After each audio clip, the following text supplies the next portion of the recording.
할렐루야. 오늘도 하나님께서 우리 성도님들 삶에 큰 은혜 주시길 간절히 바랍니다. 로마서 7장 14절로부터 25절까지 말씀 중심으로 죄의 법을 섬기노라 라는 제목과 함께 하나님 말씀을 상고하겠습니다. 오늘 성경은 인간의 본성적 아내, 그러니까 아담의 후예로서 태어나면서부터 갖고 나오는 성품이 죄 아래 있다라고 계속해서 설명하고 있습니다. 특별히 죄에 팔렸다라는 그 말은 무슨 의미일까요? 그것은 노예로 처분되었다라는 의미, 또 노예로 거래되었다라고 말하는 것입니다. 성경은 말합니다. 죄의 삭은 사망이요 하나님의 은사는 그리스도 예수 안에 있는 영생이다. 이렇게 말씀하셨습니다. 우리는 죄 아래 이미 팔려진 존재입니다. 그래서 누구는 천국 갈까 누구는 지옥 갈까라고 우리끼리 이렇게 담론을 말하지만 실상은 그보다 부질없는 짓이죠. 우리는 다 죄 아래 놓여져 있는 자들입니다. 특별히 성경대로 말하면 죄에 팔려진 존재다라는 것입니다. 그러나 그리스도 예수 안에 있는 자는 결코 정죄가 없는 법이죠. 왜냐하면 예수께서 우리를 위하여 십자가상에서 모든 죄의 삭을 다 지불하셨기 때문입니다. 당신의 죽음으로, 당신의 십자가에 죄를 못 받고 주님의 다 이루신 의를 우리에게 주심으로 우리를 의롭다고 말해 주셨습니다. 그러나 신자 안에는 이렇게 그리스도가 주신 생명과 복의 근원이 우리 안에 주어졌음에도 불구하고 우리가 살아가는 평생 동안 영적 딜레마를 얻게 되는 것이죠. 그것은 무엇이냐 하면 죄 가운데 있는 것입니다. 죄를 극복하고 죄에서 건짐을 받았음에도 불구하고 여전히 우리는 육신이라는 것을 입고 있기에 육신의 정욕 속에, 육신의 죄의 성성 속에 묶여 있습니다. 그런 이중적인 딜레마가 바로 우리 안에 있습니다. 죄 그리고 은혜의 지배를 받는 것이 우리의 삶입니다. 바울은 이런 딜레마를 자기 자신의 삶을 통하여 구현하며 우리에게 하나님 말씀으로 변증해 주고 있습니다. 15절 말씀을 보십시오. 내가 행하는 것을 내가 알지 못하노니 곧 내가 원하는 것은 행하지 아니하고 도리어 미워하는 것을 행함이라. 아멘. 성경은 말합니다. 내가 원하는 것은 행하지 않는다. 도리어 미워하는 것을 행하고 있더라라는 것입니다. 여기서 미워하는 것을 다른 곳에서는 또 원하지 않는 것이라는 거죠. 자, 내가 원하는 것은 무엇입니까? 하나님이 주신 바로 그 마음입니다. 예수님을 믿음으로 자녀되고 영생을 얻고 이제는 과거의 내가 아닌 새로운 존재가 되었습니다. 그래서 새로운 존재가 된 우리 안에는 하나님의 법을 사랑하고 주님을 추구하고 또한 주님의 거룩하심을 따라 살고 싶은 영적인 열망이 같이 존재합니다. 하지만 반대로 우리의 육신으로 존재하는 죄의 어떤 욕심이 우리 안에 있다 보니까 우리는 이 세상에 살면서 하나님의 은혜를 구하며 간절한 마음으로 주께 나아가기를 원하는 마음과 또 더불어 죄가 자연스러운 그런 인생을 살고 있다는 것입니다. 여러분, 이것을 어떻게 세상의 법으로 설명할까요? 세상의 학문으로 어떻게 변증할까요? 불가능합니다. 죄면 죄고 은혜면 은혜지. 죄와 은혜가 어떻게 동시에 존재하냐? 그러나 인간이 바로 그런 이중적인 상황에 놓여 있다라고 바울은 말하고 있는 것입니다. 나는 마음으로는 하나님을 쫓고 싶어요. 마음으로는 주님의 영광을 위해 살고 싶어요. 그런데 내 육신은 죄가 익숙해요. 그 뜻 아니겠습니까? 많은 성도들이 이 문제 때문에 고민합니다. 왜 구원받은 성도라면 이제 죄를 딱 끊고 모든 인생에서 맨날 성령 충만하고 100% 말씀대로 의롭게 살아야 되지 않느냐라고 말하겠지만 여전히 우리는 죄가 익숙한 자들입니다. 그렇다면 그리스도의 구원은 부족한 것인가? 여러분, 그렇지 않죠. 예수님의 구원은 완전하십니다. 우리가 이미 예수님의 공로로 예수의 생명을 갖고 살아가는 사람들입니다. 우린 다시 옛날로 돌아갈 수 없습니다. 그럼에도 불구하고 우리 육신 안에 죄가 그대로 남겨 있다는 것입니다. 죄가 없어지지 않았다는 말이 아닙니다. 우리는 완전한 하나님의 존재가 되었습니다. 그럼에도 불구하고 이 땅을 살아가는 동안 육신으로 살아가는 우리는 여러분 죄의 유혹 속에 놓여져 있다는 것입니다. 이것을 떨쳐버리기가 너무나 부족하다는 것입니다. 그래서 여러분 내 의지의 결단이 부족해서 내가 이러고 살아가는 것이나 하면서 자기 자신을 책망하고 막 질타하고 그러면서 못 묻은 개가 못 묻은 게 막 이렇게 나무란다고 옆에 있는 사람도 또 똑같이 정죄하고, 여러분 그러면은 우리는 복음을 깨닫지 못하는 거예요. 성도의 약함이 있습니다. 마음으로 내가 하나님을 사랑하는데 내 육신의 욕심이 죄의 어떤 상태가 여전히 죄를 짓는 것이 자연스럽고 우리의 마음이 자꾸 좌로 우로 치우치게 된다는 것입니다. 그래서 주님은 너는 나만 바라봐라는 것입니다. 여러분 그 높은 곳에서 한번 이렇게 걸어본 적이 있으십니까? 그 보면은 그런 거 있잖아요. 그 높은 어떤 줄타기라든지 그런 곳에서 앞으로 향해 갈 때 밑을 쳐다보면 어떻게 되겠습니까? 그냥 공포심이 일어나갖고 벌벌벌 떨면서 한 걸음도 못 나가겠죠? 그러나 그때마다 주변 사람들이 이렇게 외칩니다. 여보게, 앞만 바라보게, 아래 보지 말고 좌우 보지 말고 앞만 바라보게, 이렇게 말하지 않겠습니까? 이 땅을 살아가는 성도들 항상 죄의 유혹이 우리 안에 가득하고 우리는 번번이 넘어집니다만 주님께서 말합니다. 너는 위에 있는 나 예수 그리스도 그를 바라보라. 나를 온전케 하시는 주 그 예수를 바라보라. 여러분 이 아침에 우리가 넘어지지 않고 또한 넘어져도 다시 일어날 수 있는 비결은 우리를 위해 중보하시는 예수 그리스도를 주목하는 데 있습니다. 나의 경험, 나의 노력, 결단 절대로 이런 것으로는 여러분 이 딜레마를 해결할 수 없습니다. 그래서 이런 고민을 하는 많은 사람들에게 여러분 바울은 설명해 주는 것입니다. 우리 안에 이런 이중적인 갈등이 있다는 것이죠. 예수 그리스도인은 그렇다면 누구일까요? 그 정의부터 다시 봐야 될 것 같습니다. 예수님의 믿는 사람, 예수 그리스도인, 하나님의 자녀는 누구입니까? 그리스도의 영이 거하는 사람입니다. 할렐루야. 여러분이 항상 주 안에 있길 바랍니다. 주님이 여러분 안에, 주님이 여러분과 동행하는 인생 되길 바랍니다. 갈라디아서 2장 20절이 우리의 정체성을 정말 잘 설명해 주고 있습니다. 내가 그리스도와 함께 십자가에 못 박혔나니 그런즉 이제 내가 사는 것은 내가 사는 게 아니라 오직 내 안에 그리스도가 사시는 것이다. 이제 내가 사는 것은 내가 사는 게 아니랍니다. 나의 힘으로, 나의 결단으로, 나의 어떤 지혜로움으로, 노력으로 살아가는 게 아니라는 것이죠. 주님의 의를 이룬다는 것이 아닙니다. 예수님이 내 안에 사시니까 내가 주님의 말씀에 순종할 수 있는 거예요. 하나님께 예배할 수 있는 겁니다. 그에게 구할 수 있는 것입니다. 여러분, 우리가 그리스도인입니까? 그렇다면 우리 안엔 예수의 영이 존재하는 사람들입니다. 성도에게는 이미와 아직이라는 이중적인 갈등 속에 있습니다. 영어로는 already, not yet 이라는 말로 표현할 수 있죠. 이미 우리는 하나님의 자녀로 구원받았습니다. 우리는 다시는 사망의 권세로 돌아갈 수 없습니다. 옛생활로 갈 수 없습니다. 그러나 아직 오진 않았습니다. 하나님 나라가 이미 우리에게 주어졌지만 아직 그의 나라는 오지 않은 것입니다. 우리가 예수 그리스도의 사람이 되었습니다. 그러나 우리는 여전히 육신의 이끌림을 받고 있습니다. 유혹을 받고 있는 것입니다. 여러분, 이것이 바울이 우리 안에 존재하는 이중적인 갈등을 말하고 있는 것입니다. 이 문제를 향해서 여러분 적용하는 것은 율법의 정죄죠. 16절을 보겠습니다. 만일 내가 원하지 아니하는 그것을 행하면 내가 이로써 율법이 선한 것을 시인하노니 라고 했습니다. 율법은 선합니다. 아멘이죠. 하나님이 주신 것은 선한 것입니다. 그런데 그 율법이 우리 안에 어떻게 작용되고 있냐면 우리의 죄를 더 증폭시키고 있습니다. 우리의 죄를 죄로 드러내고 있습니다. 마치 그 하나님의 율법의 말씀이 나를 심판하는 법관으로 찾아오게 되는 것입니다. 그래서 나를 죄되게 하고 나의 죄를 드러내는 그 율법 자체가 잘못된 것이냐, 부족한 것이냐, 악한 것이냐? 그러지 않다는 것입니다. 율법은 완전하고 하나님의 말씀은 온전합니다. 문제는 내 안에 육신을 입고 있는 내가 죄를 사모한다는 데 있습니다. 그러므로 17절에는 죄를 행하는 주체는 내 속에 있다라고 말하는데 내가 아니라 내 안에 있는 죄라고 고발하고 있는 것이죠. 17절 보십시오. 이제는 그것을 행하는 자가 내가 아니요 내 속에 거하는 죄로다라는 것입니다. 마치 이렇게 들릴 수도 있습니다. 어떤 사람이 흉악한 어떤 죄인이 사람을 막 살해했습니다. 그래서 범인을 잡고 경찰에 취조를 하죠. 당신은 왜 그렇게 무자비하게 살인을 했습니까? 범행을 인정합니까? 그러니까 내가 하긴 했는데 내가 한 게 아니에요. 내 안에 이상한 악마가 시켜서 했어요.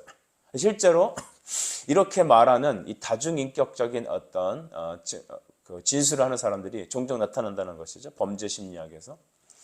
그런데 여러분 오늘 바울이 그렇게 이중적인 마음으로 내 행위를 정당하게 말하는 것이 아닙니다. 내가 죄 지은 것은 맞는데 내가 아니라 내 속에 있는 죄가 그렇다는 것입니다. 여러분 이것을 무엇을 말합니까? 그것은 자기가 죄를 범한 게 아니라는 발뺌을 하려는 게 아니라 나는 이미 그리스도의 것이 됐다는 것입니다. 여기 17절에서 말하는 내가 한 것이 아니오라는 말은 나는 이미 그리스도의 사람이 되었습니다. 나와 예수님을 동격으로 보는, 하나로 보는 겁니다. 그리스도와 연합된 존재로 보는 것이죠. 예수님은 죄를 짓게 한 분이 아닙니다. 예수님, 그럼 내가 죄를 지은 것은 예수님 때문이 아니라는 것이죠. 아담이 범죄하게 된 것이 하나님 때문이 아니라는 것입니다. 그가 교만하여 사탄의 유혹을 받은 것이고 이제는 죄가 우리 안에 들어와서 죄가 익숙하게 된 존재가 됐다라는 거 아니겠습니까? 여러분 나에게 책임이 없다는 말이 아닙니다. 다만 나로 하여금 그렇게 죄를 짓게 만드는 대상은 존재는 바로 내 안에 있는 죄가 그렇다는 것입니다. 그러므로 성도 여러분 하나님의 자녀된 우리 안에 하나님을 추구하고 하나님을 사랑하고 그의 성령을 바라보는 그런 의로운 마음이 있는가 반면에 육신의 죄에 익숙함이 동시에 존재한다는 사실 여러분 너무나도 끔찍하지 않습니까? 너무나도 애통하지 않습니까? 바울은 그래서 18절에 이것을 간파합니다. 내 속 곧 내 육신에 선한 것이 거하지 아니하는 줄을 아노니 원함은 내게 있으나 선을 행하는 것은 없노라. 아멘. 내 육신에 선한 것이 거하지 않습니다. 내 속에 선한 것이 있지 않습니다. 여러분 우리가 혹시 주의 말씀에 순종하고 하나님의 사역을 위해 목숨을 바쳐 순종한다면 여러분 그것은 100% 하나님의 은혜인 줄 믿으시기 바랍니다. 왜냐하면 내 안에 죄가 있어서 나는 자연스럽게 하나님과 상관없이 살다 보면 육신적인 인생을 살 수밖에 없는 거죠. 죄의 노예로 끌려다닐 수밖에 없는 것입니다. 단 지옥을 가는 게 아니라 살면서 매일 죄에 의해서 여러분 우리는 넘어진다는 것이죠. 예레미야 17장 9절은 우리에게 다음과 같이 고발하고 있습니다. 만물보다 거짓되고 심히 부패한 것은 마음이라 누가 능히 이를 알리오마는이라고 했습니다. 이 세상의 만물보다 거짓되고 부패한 것은 사람의 마음이다. 내 속에 선한 것이 거하지 않습니다. 그러므로 여러분 19절에 바울은 이렇게 정리하죠. 같이 읽어봅시다. 시작. 내가 원하는 바 선은 행하지 아니하고 도리어 원하지 아니하는 바 악을 행하는도다. 아멘. 바울은 이렇게 자기의 그 이중적인 딜레마, 하나님을 추구하고 간절히 원하는데 나는 그것을 행하지 못하고 도리어 내가 원하지 않고 내가 미워하는 그것을 자꾸만 그쪽으로 내 마음이 쏠리고 있다는 것입니다. 이 사실을 발견한 그는 하나님 앞에 나아갈 수밖에 없는 것이죠. 여러분 사람이 우리 하나님께 무슨 기도를 드려야 될까요? 우리가 참 필요한 거 많죠. 일용할 양식 구하십시오. 늘 구하십시오. 그러나 우리가 정말 구해야 될 것이 무엇인가 잠깐 점검해 보면 주님 내 속에 선한 것이 거하지 않습니다. 주님 나를 불쌍히 여겨주셔서 오늘 하루도 의의 길로 주님 기뻐하는 삶으로 걸어갈 수 있게 인도해 주십시오. 그렇게 주께 자기 자신을 맡기는 기도, 말씀으로 자기 자신을 하나님께 복종시키는 것, 이것이 바로 성도가 날마다 싸워 이겨야 될 기도의 내용인 것입니다. 예수를 믿는 하나님의 자녀에게 죄를 범하는 것은 불법입니다. 우리가 교통법규를 어기면 딱지도 날라오고, 그죠? 또 법의 심판도 받고 그러잖아요. 그처럼 우리가 교통법규를 어겼다고 여러분 우리가 국민으로서의 자격이 취소됩니까? 그건 아닙니다. 벌은 있는 것이죠. 그러나 우리가 하나님의 자녀로 취소되는 것은 아닙니다. 예수 그리스도 안에 결코 정죄가 없습니다. 우리는 결코 지옥에 갈 수 없는 것입니다. 그러나 우리 안에 하나님이 기뻐하시는 삶을 간절히 추구하는 우리에게 또한 죄가 기쁘고 달콤하게 느껴지는 이중적인 딜레마가 있다는 것을 바울은 말해주고 있습니다. 21절의 바울의 깨달음은 다음과 같습니다. 21절 그러므로 내가 한 법을 깨달았노니 곧 선을 행하기 원하는 나에게 악이 함께 있는 것이로다 이렇게 했다는 것이죠. 내가 한 법을 깨달았다. 선을 원하는 나에게 악이, 죄의 욕심이 함께 존재한다. 언젠가 어떤 청년이 저에게 와서 신앙 상담을 다음과 같이 한 적이 있습니다. 목사님, 저 솔직히 고백할 게 있어요. 저는 제가 예수를 믿으면 이제는 죄에서 떠나고 정말로 하나님이 기뻐하는 삶을 살 줄 알았어요. 그런데 가면 갈수록 저는 옛 생활을 벗어나지 못하고 날마다 제 안에 삶이 지옥인 거예요. 나는 하나님을 원하고 하나님 기뻐하는 삶을 살고 싶고 또 예배하고 찬양하며 할 때는 이제는 나는 죄가 아닌 하나님의 영광을 위해 살아갈 인생이 되어야지 막 다짐을 한다는 거죠.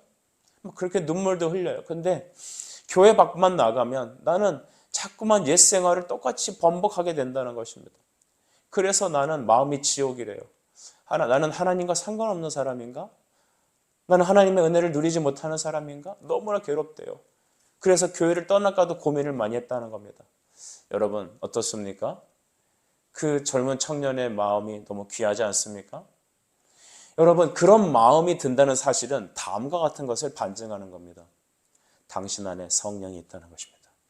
그것은 내가 예수 그리스도의 사람이라는 증거인 것입니다. 여러분 예수의 사람이 아니라면 그런 고민도 안 합니다. 그런 찔림도 없습니다. 죄가 자연스럽고 오히려 하나님께서 율법의 말씀으로 그를 드러내게 하고 그를 징계하게 되면 하나님이 싫고 말씀을 듣기도 싫고 들이받게 되는 거죠. 그러나 하나님의 사람이란 증거는 어디 있습니까? 그것은 양심의 가책이 찾아오는 겁니다. 주님을 위해 거룩하게 살고 싶은데 그러지 못하는 내 육신의 죄가 너무나도 그의 말로 비교하면 그 청년의 말로 말하자면 너무나 막 토가 나올 지경이래요. 내 자신에 대해서 너무 토가 쏠린다는 거죠.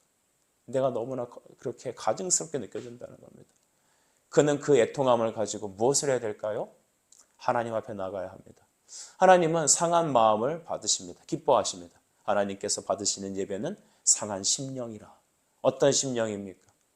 그런 이중적인 딜레마 속에서 고통하는 내 마음, 내 마음으로는 하나님의 영광을 위해서, 내 마음으로는 하나님께 기쁨으로 주님의 기뻐하심으로 살고 싶은 나의 거룩한 마음이 있는가 동시에 죄가 익숙하고 자꾸 마음이 죄로 쏠리는 내 이 육신의 정욕 때문에 나는 도대체 갈팡질팡하고 나는 매일매일 하나님 앞에 애통해하는 내 마음을 갖고 있다면 여러분 날마다 그 마음을 가지고 예배 자리로 나가십시오. 회개의 기쁨을 누리십시오. 회개의 자유함을 누리십시오. 그리스도의 사랑에 강권되십시오. 그리고 날마다 여러분의 삶 속 안에 예수 그리스도의 형상으로 빚어가지시길 간절히 바랍니다. 애통하는 자는 복이 있나니 저희가 위로함을 받을 것이니라. 우리에게 위로는 그 죄로 말미암아 상한 마음으로 그 갈등으로 인하여 고민하는 그가 하나님께 나아감으로 하나님이 사랑한다 아들아, 사랑한다 내 딸아 안아주시는 그 품에 있는 것입니다. 그의 영적인 임재가 날마다 여러분에게 있기를 간절히 바랍니다. 바울은 이제 23, 24절에 다음과 같이 정리하죠. 내 지체 속에 한 다른 법이 내 마음의 법과 싸워라고 했습니다. 하나님을 기뻐하시고 원하는 그 의의 마음과 죄가 익숙하고 죄를 따라가려고 하는 내 다른 마음이 서로 싸운다는 것입니다. 내 지체 속에 있는 죄의 법으로 나를 사로잡는 것을 보는도다.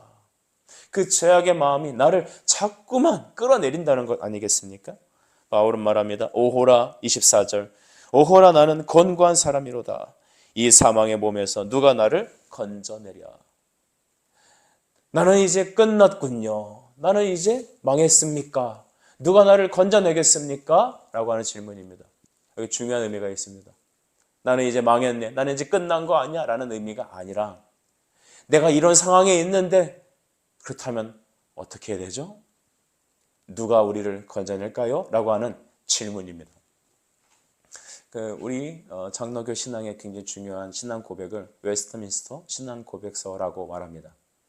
또 자녀들과 또 성인들을 교육하기 위해서 또 소요리 문답, 대요리 문답이라는 것도 존재합니다. 그 요리 문답, 캐터키즘을 보게 되면 다음과 같은 방법으로 학습하게 되어 있습니다. 질문하고 답하는 것입니다. 사람의 제일 되는 계명은 무엇입니까? 당신의 인생에 사는 목적은 무엇입니까? 나는 하나님의 영광을 위해 살아갑니다. 나는 그의 기쁨을 위해 전제합니다. 여러분, 이것이 바로 소요리 문답에서 가르치는 방식이죠. 이와 같이 바울은 물어보는 겁니다. 이런 우리의 상태에, 이 이중적인 상태 속에서 우리를 누가 인도할까요? 누가 우리를 건져내 주실까요? 라고 오늘 바울은 24절에 말하는 것입니다. 25절로 마치죠. 우리 주 예수 그리스도로 말미암아 하나님께 감사하리로다. 그런즉 내 자신이 마음으로는 하나님의 법을, 육신으로는 죄의 법을 섬기노라. 이 이중적인 마음이 우리 안에 있다는 것입니다. 한번 은혜 받고 그 다음부터 괜찮다고 하는 사람이 있다면 여러분은 예수 잘 모르는 겁니다.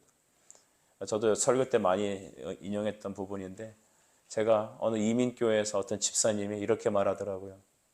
자기는 예수 그리스도를 믿기 때문에 이제 자기는 지옥 가지 않는데요. 그래서 굳이 매주 교회 나와야 될 필요성을 못 느낀답니다.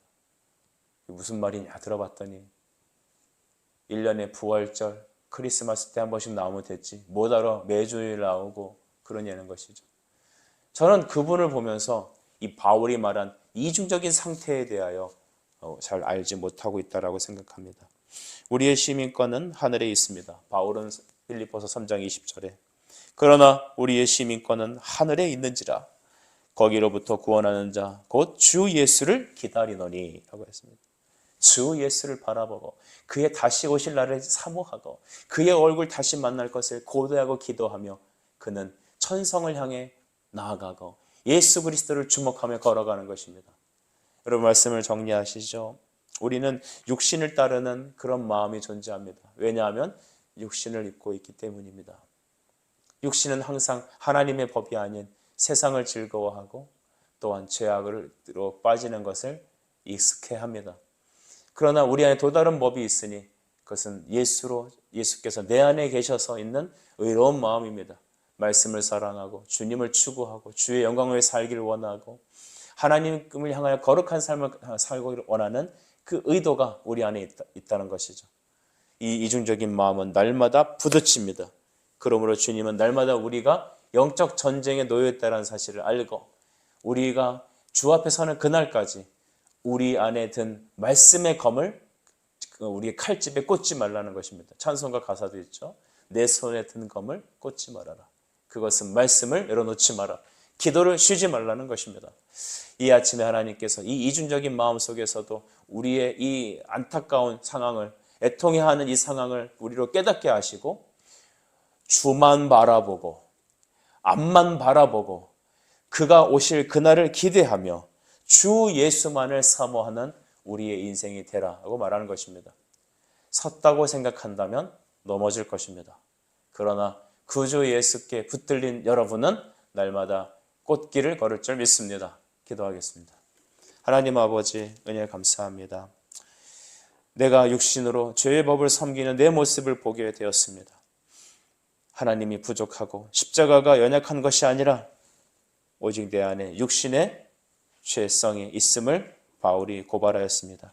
주님, 이 말씀을 깨닫고 교만하지 말고 낙심하지도 말고 우리에게 다시 오실 예수 그리스도를 주목하며 그를 바라보는 우리의 신앙이 되게 하여 주시옵소서. 예수 그리스도 이름으로 기도하옵나이다. 아멘.